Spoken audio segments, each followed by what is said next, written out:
Like even with me, when it came to styling, you know what? It took me prepping, me preparing myself, me consistently working, me consistently creating, me always doing until the opportunities came.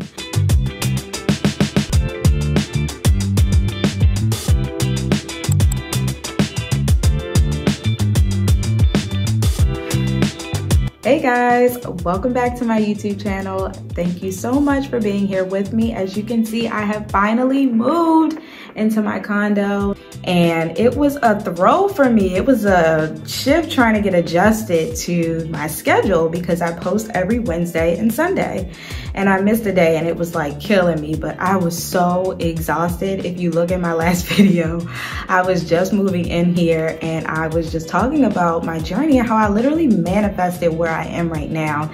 I'm so grateful, I'm so blessed, and that was a whole experience itself. But I'm finally back and I am here for you in this video to talk about how to market your business, because I get this question all the freaking time and things definitely have changed. Like, things are not the way they used to be, especially with fashion styling, and you know, it's just different. You have to do a portfolio. Well, you've always had to do a portfolio, but in regards to how you actually market your business, it's definitely a bit different. But before we dive into that, make sure that you stop and subscribe, because here we're talking about all things fashion mindset to get you out of your own way, to get you started and just get you on your journey, guys. Like, just get you started. So here we're talking lifestyle, business, fashion, styling, all that. So make sure that you subscribe. I am on a journey trying to hit 1,000 subscribers. And if you guys are a part of it, I know that it can easily happen. And also make sure that you follow me on Instagram. I literally got hacked like almost a year and a half ago and it bummed me out. It took me a minute to get things going again, but I finally have gotten it together. And I would love for you guys to follow me over there if you are wanting more fashion content, or if you're wanting to just have a good laugh, some kiki, like the things that I DM my sisters and my friends all over, that's on there as well. But this video is long overdue. I promised that I would post it. I was off with my schedule because I moved. I was feeling anxious because I wasn't showing up, but I was like, you know what? I need this break to move, to set my place up, to get things together, and I finally feel like I got it, y'all. So thank you for being here with me. All right, so let's dive into this video of the steps needed in order to market your business. Now, the first thing is the platforms you're going to use. What are the platforms that you're going to use in order to start marketing your business? Now, I know that you know about them, but it's good to just say, because sometimes we know about things, but we don't use them the way we really should in order to market our business. So the platforms that you're going to want to use is Instagram, TikTok, and YouTube. Those three are the best platforms in order to market your business, share content as far as style, as far as aesthetic, as far as how you want your business and brand to be represented.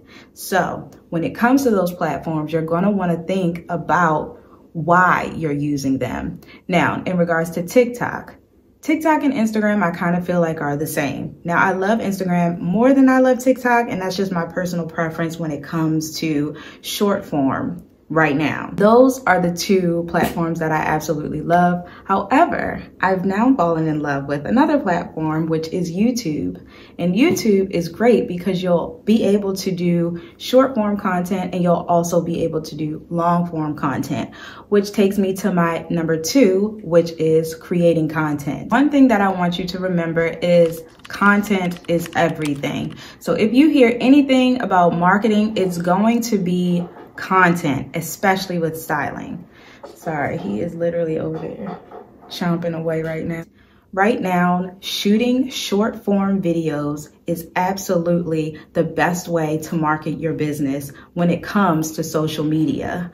And that is because it's easy to use hashtags. It's easy to find other people from hashtags, or even the algorithm of just knowing after you've looked at certain things on your phone that it'll pop up automatically. So for example, say if I'm looking at a lot of home aesthetics on my Instagram, or even Googling home aesthetics, Literally think about it. In the next 5-10 minutes, won't it be a whole bunch of stuff about home aesthetics popping up on your Instagram or popping up even on your TV? It's because the algorithm knows what you're searching for and what to show you. They say before anyone purchases something from a customer, it takes them 7 to 10 times to actually see that piece of content. So just think about how consistent you actually need to be in order for someone to actually want to work with you. Now, what I do want to say is right now we're just talking about the social media side of marketing, but there are other ways as well. But right now we're going to just be talking about the social media side of things. Now, when you're creating short form videos, you want to start creating reels. You want to start creating short videos, whether it be TikTok or even now on YouTube and Instagram, in order to start promoting your style and your aesthetic. Now that could be, for example, a video of you laying out a few outfits on the ground, and then in the next photo, you're in the outfit and it just snaps right to that. Maybe you do it 2 to 3 times in that video. Maybe you do it 3 to 5 times in that video. Just consistently do that and you'll get better and better and better. And I'll tell you the apps that I use in order to edit and create outside of just using Instagram, TikTok, and also YouTube. Another example of a type of content that you can create is just behind the scenes in general. Maybe you're at the mall and you see some cute pieces and you just want to talk about them or show them. Literally, it doesn't even have to be a storyline behind it. You can just be going somewhere and see something nice and shoot videos of different pieces that you like, and in the caption talk about it. Like, you want to be able to start shooting this type of content because it will allow people to get familiar with your aesthetic and style. Now, there are other forms of content that you can create where you don't actually need to be in front of the camera. You don't need to be talking. You don't need to be doing anything. You can literally just put mini mood boards together and show people that this is the type of styling that you're doing. Now, I would highly suggest doing both. And the reason why is because you want people, depending on the type of styling you're doing, whether it be personal styling, brand styling, creative prop styling, you want to be able to show you actually doing the work, which is why I suggest, you doing some where it's a mood board and you also doing some where it's you working one-on-one with someone, or if not working one-on-one with someone, you're actually showing you putting these outfits together so that people can get 1, familiar with you, 2, familiar with your aesthetic, and 3, they just feel comfortable seeing the consistency of what you are doing. And that is going to go a long way because you're going to be able to use all of this content for anything. Like, it's good so that people can actually see the type of work that you're doing. Like I said, consistency, content is all a part of marketing, guys. Literally. Like I said, people take 7 to 10 times to see something. So just imagine how many times they need to see something from you if you're not doing it at all.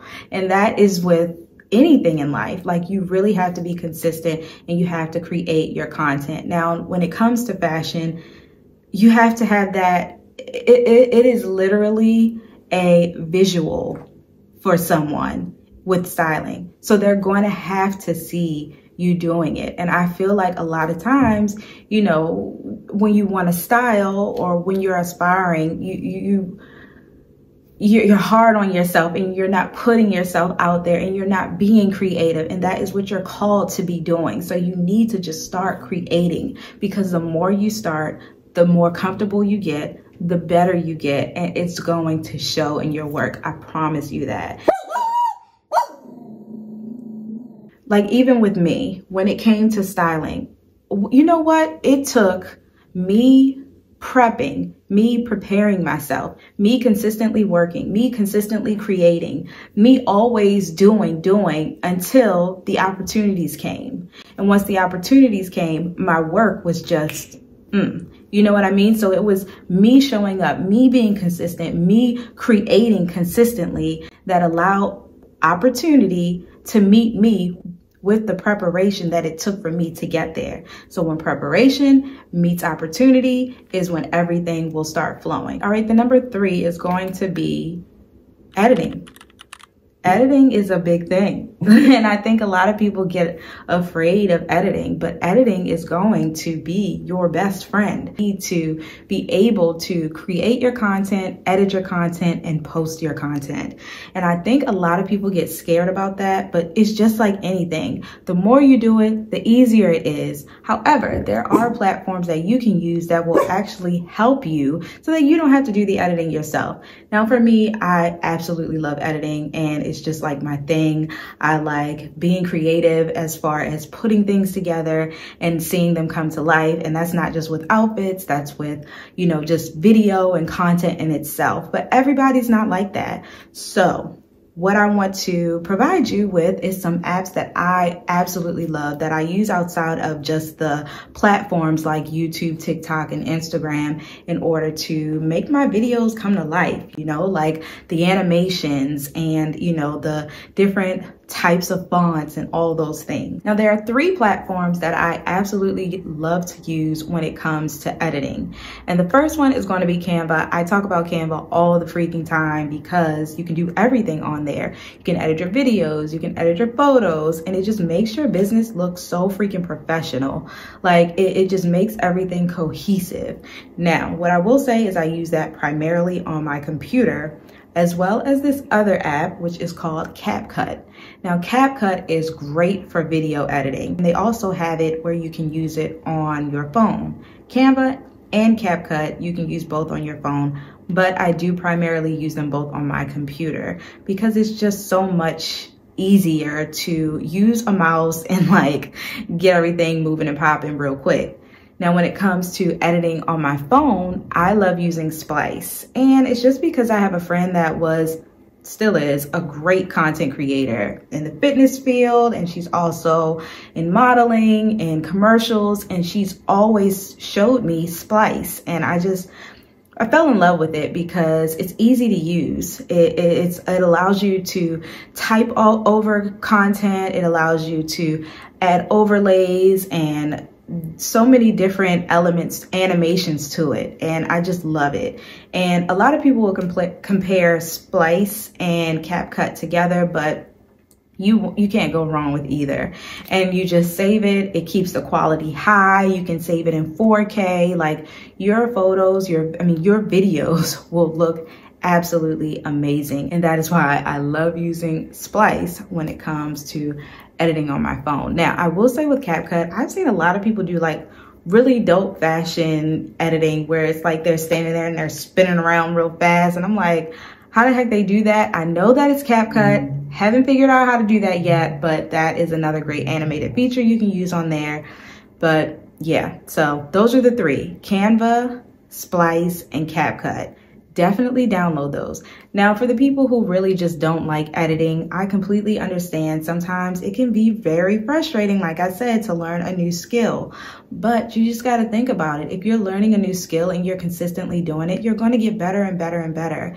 And you may not realize, but editing is one of the most profitable content creation types of gigs you can have. So imagine you knowing how to master that and doing that for other people.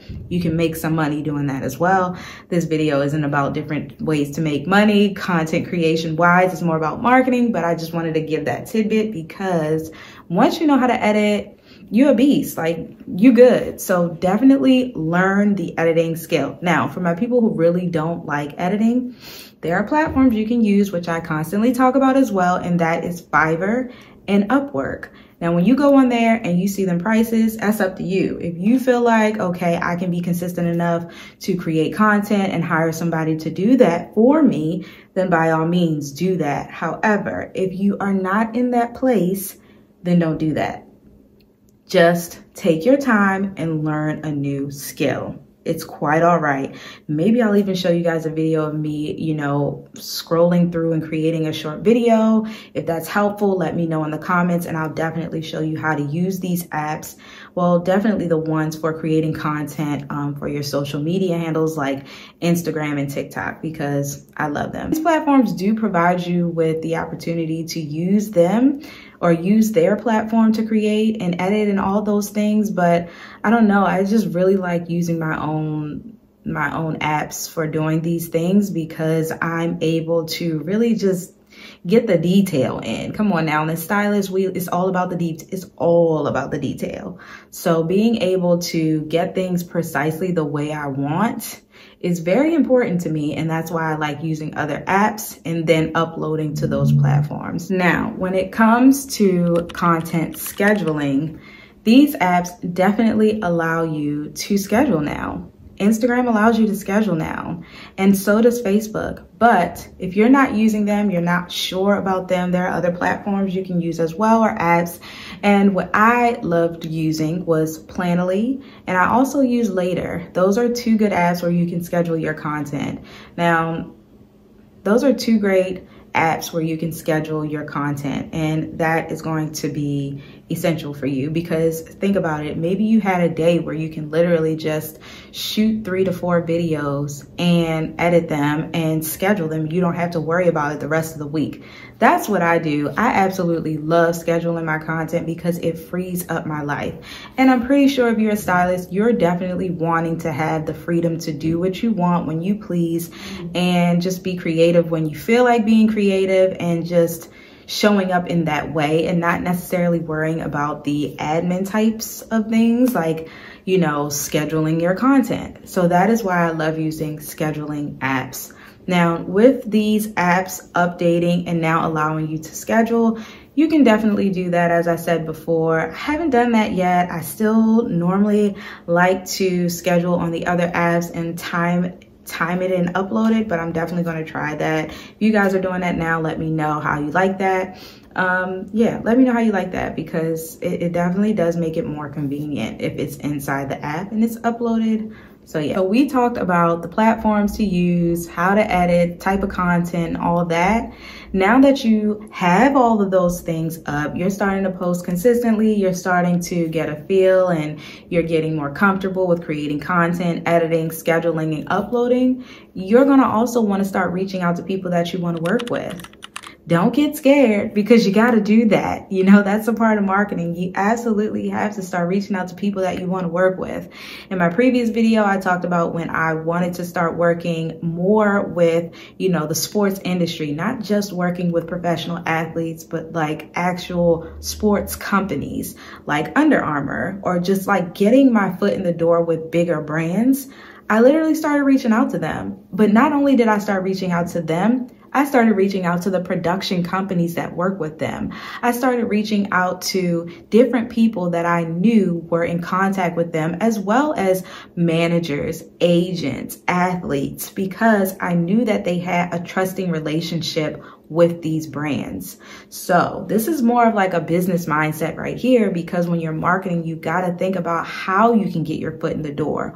Who are the people that will help you get your foot in the door, you know? So you have to start thinking about it in that way, because you want to start getting in contact with them, finding their emails online so that you can start reaching out to them via email as well. Now, the reason why I started talking about social media and all those things before is because think about it. People are going to look you up when you reach out to them. So if you are reaching out to these people before you have any type of consistent content, your portfolio, your website up, and all these things, people are not going to take you serious. So that is why I strongly touched on those things first. But now that you have this up and running, you're consistent with it. And when I say consistent, I don't necessarily mean you have to post every day. Maybe you're posting 2 to 3 times a week. Now, I would say at least 3 to 5 times a week, but you're at least being consistent with that. Do something that you know you can stick with. Don't try to just jump and do 7 to 8, 10 different pieces of content every week. You're going to burn yourself out and you're not going to stay consistent, and consistency is key. So make sure that you are keeping up with a schedule that fits best for you. Okay, with that being said, you have all that together. You're going to want to start finding the people that you want to work with. So in regards to, let's give some examples. Like I always say, it's easier for me to break things down with examples, and also while I'm thinking off rip. So let's say, for example, you are wanting to work with moms. Let's say you're wanting to work with new moms. Maybe there's maybe there is a Facebook group that has a lot of, now this is for virtual styling. Maybe there's, well, there are many different groups on Facebook that you can start to reach out to and build some relationships with them in that Facebook group. Or maybe there is a club in the area where these moms go to get their hair done, or they go to drop their kids off for daycare. And maybe you can create some type of content that says, you know, I would love to revamp your wardrobe after being a new mom, or just, you know, something along that line. Or let's say, for example, that you want to work with brides. And you're like, how can I, you know, get my foot in the door with working with brides? Oh, you can start this is a good one. You can go and look for bridal companies on Instagram. You can look through their followers and start engaging with the people that are on those platforms or on those pages, because 9 times out of 10, they will be brides or they are brides right now. So you definitely want to start creating content in order to capture that audience. Now, let's say you just want to work with celebrities. You're going to want to start reaching out to production companies or actually creative agencies that actually work with these stylists already. You're going to want to start building relationships not only with the agency, but more so with the stylists that they already represent. Because when it comes to celebrity styling, when it comes to working with, you know, people in the limelight, it is trust. All of this is trust, but more so when it comes to productions, when it comes to celebrities, when it comes to, you know, working in much more of a production side of things, trust is everything. So you're not just going to be able to walk on set. You're not just going to be able to start styling an actress or, you know, a musician. Now, I won't say that doesn't happen, but 9 times out of 10, you have to get your foot in the door, which is assisting and interning, and they're still going to want to see you being consistent with your content first. So you're going to want to start researching different production companies, agencies that you can reach out to as well. Now, inside my bootcamp, I definitely provide you with different platforms that you can use to find production companies, agencies, as well as how to really just navigate social media and how to really find people that you are going to want to work with, and how to reach out to them, how to send the email, how to, you know, build a good relationship with them, or even with stores. You know what I mean? Like, you really want to start building relationships. A lot of times people think it's only one type of relationship that you need, which is just, you know, relationships with other stylists. But sometimes you don't even need to do that. You need to just be confident in what you're doing. You need to be confident in showing up for yourself, being consistent with your social content. You need to be consistent with reaching out and having a schedule where you are reaching out to people to work with every week. Every week, guys, like every week or every month. If you're doing this part-time, if you're wanting to be a stylist part-time, you're reaching out at least every month. You have a set allotted time where you're reaching out to start building relationships, because that is a part of marketing as well. You want them to be real. You want them to be genuine, because you want to build a consistent long-term relationship with people who are going to reach out to you when projects come available, who are going to keep you front of mind when things come up that they're like, oh, I know I can reach out to Brianna because I know that she did this, or I have this relationship with her and I know that she's great at what she does. Like, you want people to keep you front of mind through your social media, through your relationships, through reaching out, whether it be through email, and just staying on top of yourself and the things that you're doing to show up for yourself. So I hope this video was helpful for you guys. I literally just went on a little rant. I really hope that you guys understand a little bit more why content creation and marketing go hand in hand, and that yes, relationships are key, and how you reach out to people are key. The things that you say, you know, why you want to say them, you know, you really just want people to know, this is what I'm doing. I would love to work with you. If you have any time available, let's set something up. That it's just that simple. Like, sometimes I think we overthink the things that really should come naturally. You know, we talk ourselves out of things that are really not that hard. So once you really start being consistent and showing up, your confidence is going to build and you're going to feel better and better at what you're doing. And so that's what I really want you to get out of this video and my content in general. Like, I want you to build up that confidence muscle to just act in spite of fear, because that's all it takes, guys. Because literally when preparation meets opportunity, the stars align. Like, the stars will align for you once you start being consistent, showing up with the things that your heart desires. So I hope you guys, again, found this content very helpful. Make sure that you subscribe and also follow me on Instagram if you have not yet. Again, I'm trying to reach that 1,000 subscribers, so please make sure you do both. I love you guys, and I will see you in the next video.